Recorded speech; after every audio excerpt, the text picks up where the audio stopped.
Okay. Good morning all of you. स्वागत है आप सभी का आज के इस अगले एपिसोड में, एथिक्स के अगले एपिसोड में। और एथिक्स में आज के हमारे जो अगले थिंकर है वो है स्वामी विवेकानंद। स्वामी विवेकानंद, इनकी बातें मैं आपको बताऊं इससे बेहतर कई सारी बातें आप इनके बारे में जानते होंगे। और इन बातों में अगर हम लोग बात करें कि ऐसी कोई बात नहीं है, ऐसा कोई युवा नहीं होगा कि जो इनके विचारों से प्रेरित ना हो। हर युवा इनके विचारों से आज प्रेरित है।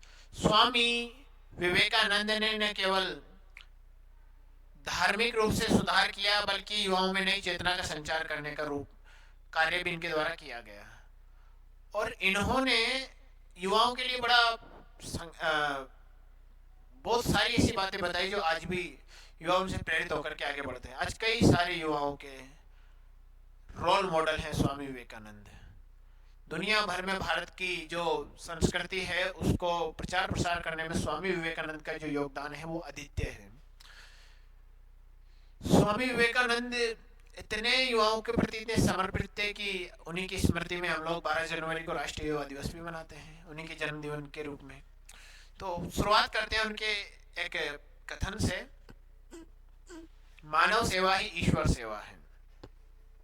देखो, स्वामी विवेकानंद जो है वो ये कहते हैं, जो इंसान मनुष्य की सेवा करता है, दीन दुखी सताए हुए पीड़ित लोगों की जो सेवा करता है वो वास्तव में ईश्वर की सच्ची सेवा करता है। तो मनुष्य की सेवा करने वाला व्यक्ति ईश्वर की सेवा, क्योंकि प्रत्येक मनुष्य के अंदर ईश्वर निवास करता है। देखो, इनका एक और कथन है, आपने कभी सुना होगा कि मैं उस ईश्वर की सेवा करता हूं। आई रिपीट वंस अगेन, मैं उस ईश्वर की सेवा करता हूं जिसे अज्ञानी लोग मनुष्य कहते हैं। मतलब कि मैं मनुष्य की ही सेवा करता हूं और वो ईश्वर ही है। मानव सेवा ही ईश्वर सेवा है। तो ये बड़ी बात कही। अगर इस कथन को हम लोग धारण कर ले तो कई लोगों के जीवन बदल सकते हैं। ईश्वर ज्यादा खुश होंगे। ठीक है, तो बात करते हैं स्वामी विवेकानंद के बारे में डिटेल से। ओके, इनका प्रमुख ध्येय वाक्य आप लोग सब जानते होंगे, उठो जागो और तब तक मत रुको जब तक कि लक्ष्य प्राप्त ना हो जाए। ये स्वामी विवेकानंद के प्रमुख ध्येय वाक्य हैं। और आज भी हमें रोज मोटिवेट करता है कथन की जब तक लक्ष्य ना मिल जाए तब तक नहीं रुकना है। स्वामी विवेकानंद का भारतीय दर्शन के महान पुरोधा, भारतीय संस्कृति को दुनिया भर में, भारतीय संस्कृति की खुशबू दुनिया भर में बिखेरने वाले एकमात्र साहित्यकार इसलिए कह रहा हूँ, कई सारी कृतियां रची है इन्होंने। कर्म योग, ज्ञान योग, राजयोग, कई सारी रचनाएं हैं इनकी। और एक दार्शनिक थे हर्बर्ट स्पेंसर, इनका और इनकी माताजी भुवनेश्वरी देवी, इनका इनके जीवन पर बहुत बड़ा प्रभाव पड़ा।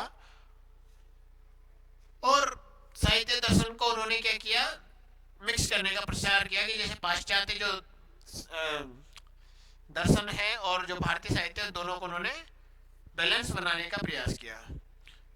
अब उसमें फिर जब ये द्वंद्व में फंसे रहे, दिक्कत आती रही इनको कि क्या किया जाए, इसको चुना जाए, इसको चुना जाए, तो उन्होंने पश्चिम की भौतिकता को नकारा नहीं है और भारतीय आध्यात्मिकता को स्वीकार करने की बात कही कि भारतीय धर्म श्रेष्ठ है, भारतीय जो आध्यात्मिकता है वो श्रेष्ठ है, पश्चिम में भौतिकता ज्यादा है। पर उन्होंने पश्चिम में भौतिकता में जो वैज्ञानिक पक्ष था उसका, भौतिकतावादी मतलब कि भोग विलास भी उसमें शामिल थे, तो उसको उन्होंने नहीं स्वीकार किया। उन्होंने उसके वैज्ञानिक पक्ष को नकारा नहीं, वो उसका मन से समर्थन करते थे। और बाकी अध्यात्म में भारत श्रेष्ठ था ही तो उसकी वो समर्थक तो थी। तो बाद में जब इनका सामना इनके गुरु से हुआ, गुरु को आप लोग सब जानते हो, जिनका इनके जीवन पर एक बेहतरीन गुरु शिष्य की जोड़ी, जब भी स्वामी विवेकानंद का याद आता है तो उनके गुरु रामकृष्ण परमहंस का नाम स्वतः ही आपको स्मृत हो जाता है।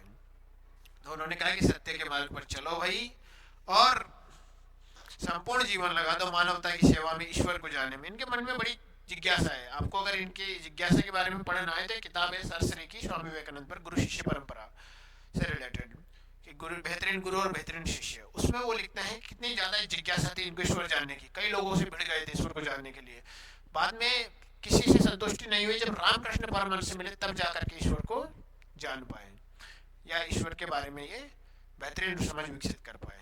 तो जब रामकृष्ण से सामना हुआ तब इन्होंने भारतीय दर्शन को पूरी तरीके से स्वीकार लिया, क्योंकि हर्बर्ट स्पेंसर का प्रभाव कह रहा था कि पश्चिम को स्वीकार किया जाए। अंग्रेजी के बड़े अच्छे वक्ता थे, अंग्रेजी साहित्य भी पढ़ते थे और अध्यात्मता कहती थी कि भारत की जो आध्यात्मिक विशेषता है उसको स्वीकारा जाए। बाद में भारत की तरफ झुकाव ज्यादा होता है, पर पश्चिम की अत्याधुनिक जो बातें हैं जो मानव कल्याण के लिए, उसको भी वो नकारते नहीं है। ठीक है, तो ये बात करते हैं, आगे बढ़े। उन्होंने कहा कि वेद आधारित जीवन ही सर्वोपरि है, अतः गुरु जी से क्या हुआ, प्रेरित होकर के इन्होंने फिर वेदों पर आधारित जीवन को जिया और भारतीय वेदों का प्रचार प्रसार, भारतीय धर्म का प्रचार प्रसार संपूर्ण विश्व में किया। आदर्श वाक्य हम लोग जान ही चुके हैं, उठो जाओ तब तक मत रुको जब तक कि लक्ष्य प्राप्त ना हो जाए। और लक्ष्य में कहते हैं कि एक विचार लो, एक विचार लो, उसको अपने शरीर के प्रत्येक कण कण, अपने शरीर की रक्त धमनियों, अपनी मांसपेशियों, अपनी ऊर्जा में समाहित कर लो और बाकी विचारों को साइड में रख दो और उसी को जियो, उसी पर आगे बढ़ो। अगर ऐसा विचार लेकर के मन में आगे बढ़ते हैं ना तो सफलता निश्चित है। इनके जीवन की एक घटना आपको याद होगी, फोकस पर पूछा जाता है कि फोकस क्या था इनका, ध्यान क्या था, ध्यान कैसे लगा लेते हैं। क्या कहते हैं, एक ही विचार को जियो, जब तक दिमाग में एक विचार रखोगे ध्यान अपने आप लग जाएगा। वो घटना आप लोगों ने सुनी होगी, वो कहानी की जब ये अमेरिका में एक ब्रिज को क्रॉस कर रहे थे तो वहां पर ब्रिज पर कुछ जो अमेरिकी युवक थे वो नदी में तैर रहे अंडों के छिलकों पर गोली से निशाना लगा रहे थे, तो उनसे निशाना लग नहीं रहा था क्योंकि पानी का बहाव ज्यादा था। और इन्होंने कहा कि मैं ट्राई करूं, और लगातार 12 गोलियां दागी और 12 के 12 निशाने सही लगे। तो लड़कों ने पूछा कि आप तो बहुत बड़े शूटर हैं, आपने गन चलाना कब से कर सीखा है, कब से मतलब गन चलाने की प्रैक्टिस कर रहे हो। उन्होंने कहा कि इससे पहले मैंने कभी गन चलाई नहीं थी। आश्चर्यचकित रह गए युवक, और आज भी हम लोगों को आश्चर्य हो सकता है कि 12 के 12 निशाने एकदम सही। तो उनसे पूछा कि फिर ऐसा कैसे कर पाए आप। एक ही बात कहा था इन्होंने, वही बात जो अर्जुन ने कही थी द्रोणाचार्य जी को कि मुझे तो केवल चिड़िया की आंख दिख रही है। इनने भी यही कहा कि मैं जब निशाना लगा रहा था तो मुझे केवल अंडे के छिलके दिख रहे थे और कोई विचार मन में नहीं था, केवल अंडे के छिलके, और मैंने निशाना से ही लगा दिया। ये थे स्वामी विवेकानंद जी। लक्ष्य प्राप्त करने, ईश्वर सेवा ही करनी है तो मानव की सेवा करो। अब बात करते हैं कि दार्शनिक विचारों की ओर आगे बढ़ाएं। दार्शनिक विचारों में वेदांत के अद्वैतवाद के ये समर्थक रहे, मतलब कि जो शंकराचार्य जी के द्वारा दिया गया था कि ब्रह्म सत्यम जगत मिथ्यम, माया ब्रह्मा या जीवो ब्रह्मा ना परो, कि ब्रह्म ही सत्य है। तो इन्होंने कहा कि ईश्वर सत्य है, बाकी संसार जो है वो झूठा तो पूरी तरीके से नहीं कहा इन्होंने, उसकी व्याख्या करी कि भाई किस मामलों में सत्य है और इस संसार में रहकर के हमें अपने कर्म करते रहना चाहिए। तो भौतिकवाद एवं अध्यात्म को मिलाने का भी इन्होंने प्रयास किया, मतलब कि पश्चिम के विज्ञान को स्वीकारने पर बल दिया और पूर्व यानी कि भारत के अध्यात्म को स्वीकारने पर बल दिया। भौतिकवाद मतलब विज्ञानवाद भी इसको हम लोग बोलते हैं, विज्ञानवाद। पश्चिम का जो आधुनिक विज्ञान था वो श्रेष्ठ था, भारत का प्राचीन विज्ञान था वो बड़ा श्रेष्ठ है। ठीक है, तो आधुनिक विज्ञान के स्वीकार करने पर इन्होंने बल दिया। आध्यात्मिक उन्नति से पहले समाज की आर्थिक उन्नति को आवश्यक माना। अगर किसी का आध्यात्मिक उन्नति करनी है तो समाज की आर्थिक उन्नति करो, आध्यात्मिक उन्नति अपने आप हो जाएगी। मजेदार है, एक बार एक युवक ने पूछा कि महाराज मुझे गीता सीखनी है, गीता पढ़नी है। इन्होंने जाकर के कहा कि जाओ मैदान में 2 घंटे फुटबॉल खेलो। फुटबॉल खेल कर आया, उसने कहा कि बहुत कुछ सीखने को मिला ना, कि हाँ साहब ये हुआ, खेल भावना सीखने को मिली, संघर्ष कैसे करते हैं वो सीखने को मिला। उन्होंने कहा गीता का सार भी यही है। तब इन्होंने अपना कथन कहा था कि आप सारे दिन बैठ करके किताब पढ़ो या गीता पढ़ो, उसकी तुलना में 2 घंटे जाकर के फुटबॉल खेलना ज्यादा बेहतर होगा, आप ज्यादा समझ पाओगे गीता को उससे। क्योंकि गीता क्या कहती है, कर्मण्येवाधिकारस्ते मा फलेषु कदाचन, कर्म कर फल की चिंता मत कर। वहां पर तुम संघर्ष करोगे कर्म पर जोर देती है गीता। कर्म प्रधान विश्व रचिरा का मतलब कर्म करता चल। और अगर मैदान में जाकर फुटबॉल खेल रहे हो तो कर्म करना ही तो हुआ, इस कारण से कहते हैं ये कर्म प्रधानता की बात करते थे। ठीक है, प्रैक्टिकलिटी पे बहुत ज्यादा जोर था। वैज्ञानिक खोज और पाश्चात्य शिक्षा के समर्थक तो नहीं थे, पर उनको नकारा भी नहीं। उनको पता था कि विज्ञान के बिना भी आज दुनिया चलना मुश्किल है। और गरीब, अशिक्षित, असहाय, उपेक्षित तथा अनाथों की सेवा करना ईश्वर की सेवा बताया। बड़ा अच्छा कथन कहा था इन्होंने। अगर कोई व्यक्ति इनकी सेवा करता है तो सच में ईश्वर के करीब जा रहा है, ईश्वर की सेवा ही कर रहा है, क्योंकि ये सब ईश्वर के ही तो अंश है। मानव की सेवा ही सच्ची ईश्वर सेवा है। मंदिर मस्जिदों की तुलना में, गुरुद्वारे गिरजाघरों की तुलना में कोई व्यक्ति अगर मानव की सेवा करेगा, ज्यादा मानव की सेवा करेगा, ज्यादा ईश्वर के करीब जा पाएगा। ठीक है, इस पर उससे ज्यादा और प्रसन्न हो पाएगा। नारी चिंतन पे क्या विचारते हैं, इसकी बात करते हैं। आ जाओ भाई, ऊपर उठाए भाई। नारी चिंतन पे स्वामी विवेकानंद कहते थे स्त्रियों को ना, लोग कहते हैं ना महिला सशक्तिकरण क्या है, स्वामी विवेकानंद का कथन बता देना उनको कि वास्तव में स्त्री सशक्तिकरण या महिला सशक्तिकरण क्या है। महिला सशक्तिकरण पर स्वामी विवेकानंद कहते हैं कि महिलाओं को केवल शिक्षित कर दो और बाकी वो खुद तय करेंगे कि उन्हें क्या चाहिए।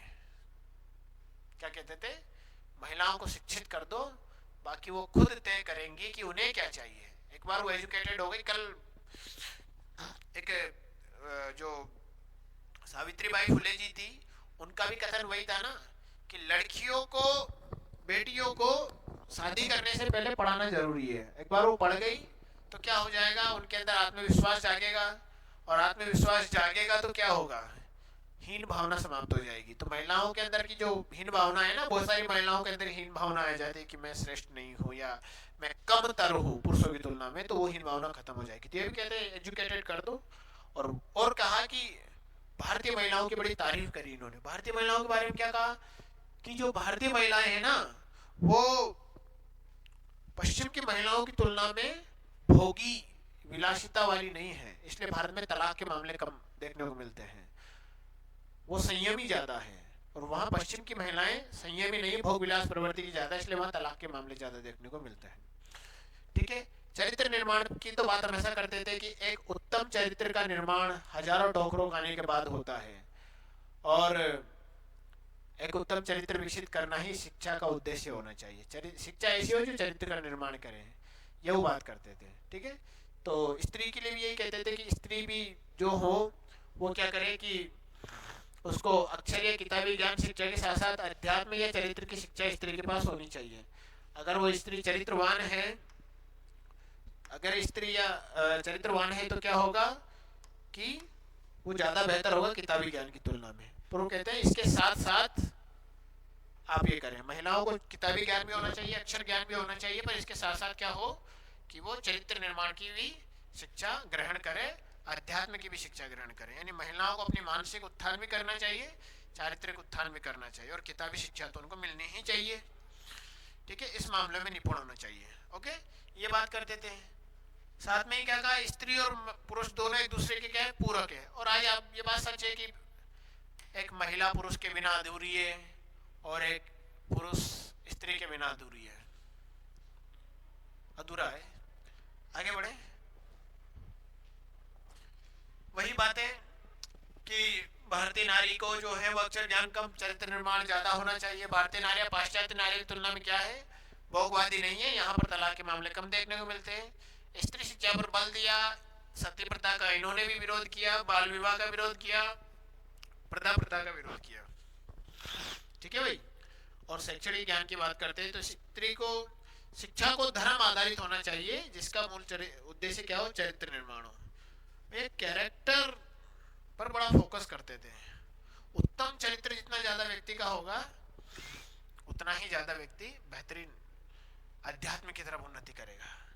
एक बार की घटना है ना, एक बार क्या, ये कपड़े तो आपको पता है साधु महात्माओं जैसे पहनते थे, सर पर पगड़ी बांधते थे। अमेरिका में कहीं जा रहे थे, एक व्यक्ति ने जोर से धक्का दे दिया, पर लोगों ने पूछा कि भाई ऐसा क्यों। उन्होंने पूछा खड़े होकर कि भाई आपने मुझे धक्का क्यों मारा। उन्होंने कहा कि तुम ऐसे लग रहे हो। फिर उन्होंने अंग्रेजी में पूछा उससे कि वाट, भाई तुमने मुझे धक्का क्यों मारा। तो वो चौंक गए, यार आप तो जेंटलमैन लग रहे हो पर ये ऐसे कपड़े क्यों पहनते हो? तो उन्होंने कहा कि इस कपड़ों में क्या बुराई है? कि नहीं नहीं, हमें लगा कि तुम ऐसे ही भिखारी टाइप के आदमी होंगे। तो उन्होंने कहा कि हो सकता है आपके यहाँ आपके दर्जी आपको जेंटलमैन बनाते होंगे, हमारे यहाँ पर हमारे दर्जी हमें जेंटलमैन नहीं बनाते, हमारे विचार, हमारा चरित्र हमें जेंटलमैन बनाता है। सज्जन आदमी कपड़ों से नहीं, उसकी वाणी से, उसके विचार, उसके चरित्र से सज्जन कहलाता है हमारे यहाँ भारत में। आपके यहाँ हो सकता है जेंटलमैन का मतलब सूट बूट वाला आदमी। तो वो व्यक्ति चौंक गए। चरित्र निर्माण पर बड़ी गजब शिक्षा देते थे भाई। वे तत्कालीन शिक्षा के पक्षधर नहीं थे क्योंकि उनमें नैतिकता और अध्यात्म की कमी थी। वो जो अंग्रेजी शिक्षा थी उसका कहा ये गलत है। अंग्रेजी शिक्षा केवल खोखली है जब तक उसमें आध्यात्मिक या भावनाओं से परिपूर्ण शिक्षा ना हो। वो व्यक्ति में भावनाएं नहीं भरेगी, वो रोबोट तो बना देगी पर उसमें भावनाएं डालना जरूरी, तभी वो इंसान बन पाएगा। ठीक है, तो उसका उन्होंने विरोध किया। चरित्र निर्माण की शिक्षा, अध्यात्म की शिक्षा पर ये जोर देते थे जब तक आदमी चरित्रवान नहीं होगा तो कितना ही महान क्यों ना हो, कितना ही बड़ा क्यों ना हो, महान नहीं बन पाएगा। ऐसे समझो। एक कथन यूपीएससी ने पूछा था कि यूपीएससी में एथिक्स में पूछा गया प्रश्न है, ईमानदारी के बिना ज्ञान के बिना ईमानदारी व्यर्थ है। क्या बोला इन्होंने? ईमानदार ज्ञान के बिना ईमानदारी और बुद्धिमत्ता व्यर्थ है, पर एक ईमानदारी के बिना ज्ञान और भी ज्यादा खतरनाक होगा। गांधी जी भी कहते थे अपने, उन्होंने जब 7 पापों का जिक्र किया तो उन्होंने कहा था कि बिना मानवता के विज्ञान खतरनाक है। इतनी बात कहते थे कि अगर मानवता के बिना विज्ञान होना तो ऐसे विज्ञान को चूल्हे में डाल दो, मतलब आग लगा दो ऐसे विज्ञान को, क्योंकि वो मानव का विनाश ही करेगा। तो ईमानदारी क्या है? अच्छे चरित्र का निर्माण, अच्छे चरित्र की विशेषता है ईमानदारी। और ये भी क्या कहते हैं कि जब तक व्यक्ति चरित्रवान नहीं होगा, कितना ही ज्ञानी क्यों ना हो जाए, नुकसान कर सकता है। क्या आपको नहीं लगता है कि ज्ञानी तो ओसामा बिन लादेन भी था? उसने समाज के लिए अच्छा किया। वैज्ञानिक तो वो भी था, उसने समाज के लिए अच्छा किया? नहीं। व्यक्ति के अंदर ज्ञान होना ही पर्याप्त नहीं है, बुद्धि होना ही पर्याप्त नहीं है, अगर वो सही दिशा में ना हो, चरित्रवान ना हो, वो नुकसान करेगा समाज को, सबको। ठीक है, चलिए शैक्षणिक विचार कहते हैं, इस पर बात करते हैं। तो चरित्र निर्माण होना चाहिए। तत्कालीन शिक्षा के पक्षधर नहीं थे क्योंकि उनमें नैतिकता उसका भाव था। और आगे बढ़े, अगली बात करते हैं वो आधुनिक शिक्षा के साथ साथ क्या कहते हैं कि भैया आधुनिक शिक्षा दो, मॉडर्न एजुकेशन दो, पर इसके साथ में अध्यात्म भी शिक्षा दो। और संस्कृत के बारे में कथन पूछे जाते हैं, संस्कृत पर उनकी क्या राय थी। तो उन्होंने कहा कि संस्कृत की शिक्षा केवल पंडितों की शिक्षा न बनकर रह जाए, वेदों की शिक्षा बनकर ना रह जाए। उन्होंने कहा कि इसको जन जन तक पहुंचा हो, हर लोअर लेवल का आदमी होना चाहिए। क्योंकि उस समय पे ज्यादातर ऐसा मानना था कि जो पंडित लोग होते हैं वही संस्कृत पढ़ते हैं वेद उच्चारण या मंत्रोच्चारण के लिए। तो उन्होंने कहा कि नहीं, संस्कृत की शिक्षा सभी को लेनी चाहिए। अगर संस्कृत की शिक्षा सभी लेंगे तो क्या होगा कि जन जन तक वो पहुंच पाएगी। तो ये उनके विचार थे संस्कृत पर। उन्होंने को बोला कि संस्कृत का सामाजिक प्रचलन होना चाहिए। संस्कृत केवल ब्राह्मणों तक सीमित ना रह जाए, हर वर्ग पर उनका अधिकार हो, संस्कृत पर अधिकार हो हर वर्ग पर। ठीक है, ऊपर उठाएं।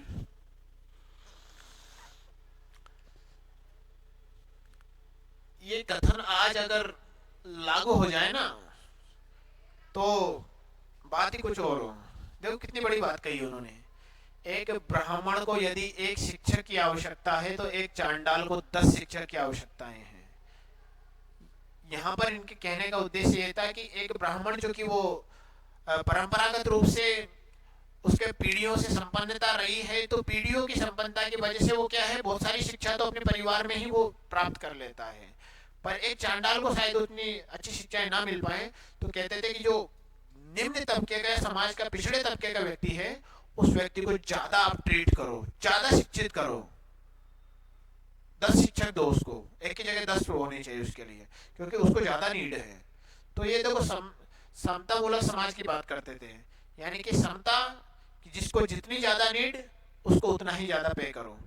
आज आप देखते हैं ना कई जगह पे समतामूलक उदाहरण हमारे सरकार के द्वारा देखने को मिलते हैं। कई जगह पे आरक्षण की व्यवस्था है वो एक इससे प्रेरित हो सकती है, शिक्षा में जो आरक्षण है तो वो भी यही हो सकता है।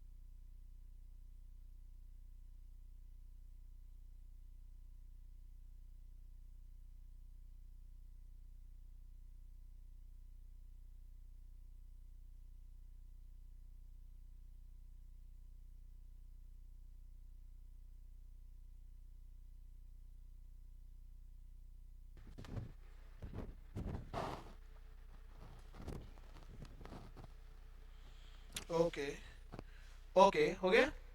तो रिपीट कर देते हैं पुनः। शिक्षा पर यही कहते थे कि एक ब्राह्मण को अगर एक शिक्षक की आवश्यकता है तो एक जो चांडाल है उसको 10 शिक्षकों की आवश्यकता है। मतलब जिसको जितनी नीड है उसको ज्यादा पे होना चाहिए या उसको ज्यादा अ, उसके लिए ज्यादा प्रयास होने चाहिए, तभी जाके क्या होगा, समतामूलक समाज बन पाएगा। और आज सरकार की जो पॉलिसी है, जैसे आरक्षण व्यवस्था को सरकार लागू करती है तो इस आधार पर करती है कि जिसका जो उत्थान नहीं हो पाया है सामाजिक, आर्थिक या राजनीतिक रूप से या शैक्षणिक रूप से, उसके लिए ज्यादा प्रयास सरकार करती है। विशेष कैटेगरी में आरक्षण रहता है। और जिसको लगता है कि ये सामान्य है उसको सामान्य कैटेगरी के मानकर ट्रीट करती है, तो उस व्यक्ति को ताकि बराबर एक इक्वल हम लोग ला सके भारतीय समाज को। तो ये आज प्रासंगिकता रखते हैं इनके विचार। ठीक है, सामाजिक विचार की बात करते हैं। आलस्य इंसान का सबसे बड़ा शत्रु है, ये कहते थे स्वामी विवेकानंद, है ना। आलस्य इंसान का सबसे बड़ा शत्रु है और सबसे बड़ी कमजोरी है खुद को कमजोर समझना। सबसे बड़ा अवगुण है, पाप है, खुद को कमजोर समझना सबसे बड़ा पाप माना है स्वामी विवेकानंद ने। तो कहते हैं अकर्मण्यता ये है, आलस्य है, तो इसके स्थान पर इंसान को परिश्रम और श्रमशीलता के पक्ष में होना चाहिए। ये कहते हैं कर्म आधारित वर्ण व्यवस्था के इन्होंने भी समर्थन किया।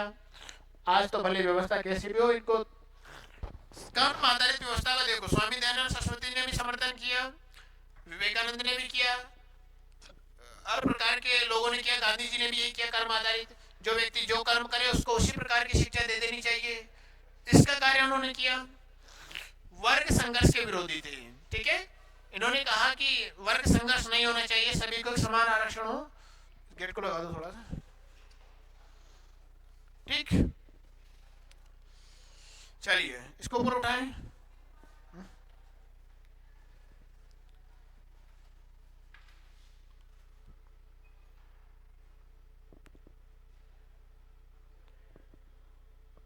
ठीक ठीक, बस बस। चलिए, तो ये टॉपिक कंप्लीट हो गया है। ये थे स्वामी विवेकानंद जी के विचार कि धर्म, अध्यात्म, समाज और शिक्षा और स्त्री शिक्षा, इन सभी पर ये स्वामी विवेकानंद जी ने प्रमुख बातें कही हैं। अब नेक्स्ट वीडियो में हम लोग मिलेंगे नए थिंकर के साथ में। ठीक है, आपके कोई प्रश्न हो तो आप हमें कमेंट करके बताएं और आपको रिप्लाई भेजा जाएगा जो भी आपका प्रश्न रहेगा। ठीक है, thank you, thank you, thank you.